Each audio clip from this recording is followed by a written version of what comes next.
Alright, welcome to the tutorial for holes going under stripes with weave in the middle. Got some shading.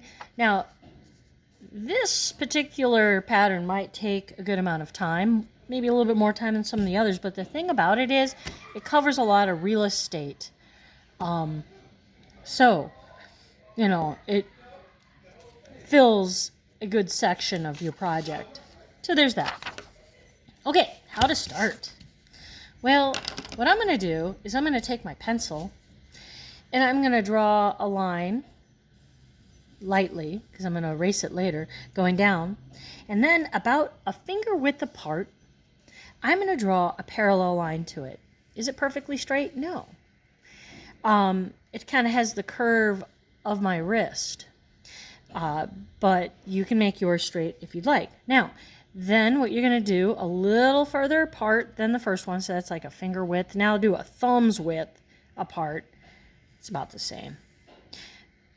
And then finger width.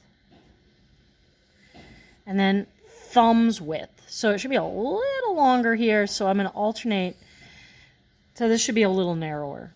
It's about the same, isn't it? Just a tiny bit narrower here. So I'm making these lines. This should be a little bit narrower. This should be a little bit narrower. And this should be a little bit more narrow. And this should be, the second one and the fourth one should be a little wider. So wider, wider. I'm ready for a wider one. So thumb width apart, it's a little wider. And then I'm going to go finger width apart, so it's a little closer. All right, now I'm ready for my trusty marker. Get a marker.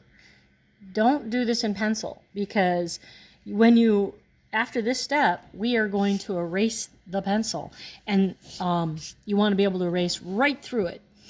So we're going to start by going straight across to the, there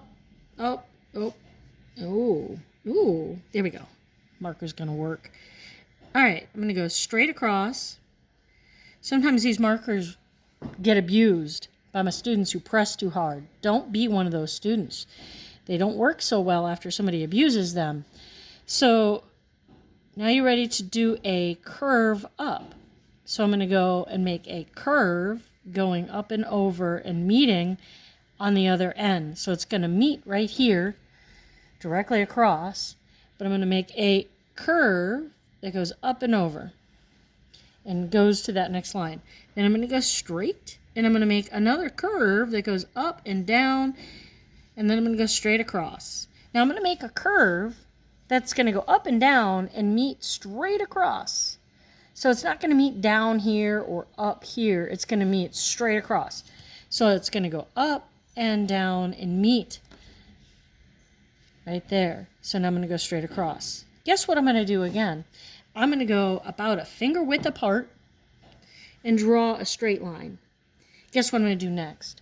I am going to draw a curve that will end right here. So I kind of got to be able to see this point in order to do this curve well. I have to be able to see where I'm starting, and I have to see where I'm going. So that might mean I'm going to turn my paper so I can see what I'm doing. I still can't. Now I can see it. Actually, I could see it before, but I wanted the camera to be able to see it so that I could illustrate that as an artist, I want to be able to see where, if I can't visualize where I'm going, I can't draw this. So don't cover up. If your eyeballs can't see where you're going, move the paper or your eyeballs so that you can see. And I'm going to do a curve up and down, and I want to end up there. Then I'm going to go straight across, and then that's where I'm going to end up on my curve. So make sure as you draw it, you know where you're going to end up. And then you're going to go up and down and end up on that spot. Then go straight across. And that's going to be my next up-down point right there. So I'm going to go up, down, straight across. Guess what? Finger width apart. Repeat. Make sure you go ends up right there. So straight across, up and down. Straight across, up and down. So I start about a finger width apart, so I should stay a finger width apart as I go across. So I go up, then down, and I should remember, finger width across. My curve should end straight out that way, so that I think about getting there. So up, and down, then straight across. And again, my next curve is going to end right there. Up, down, straight across. Up, down, straight across. Okay, I'm going to do several more off camera. Now, if I have more room in my final project, I would probably put another hump and another straight line by having more of these pencil lines, right? So this is just practice, but I could do more on my final project if I have room for it. Now my next step is to go to the next video.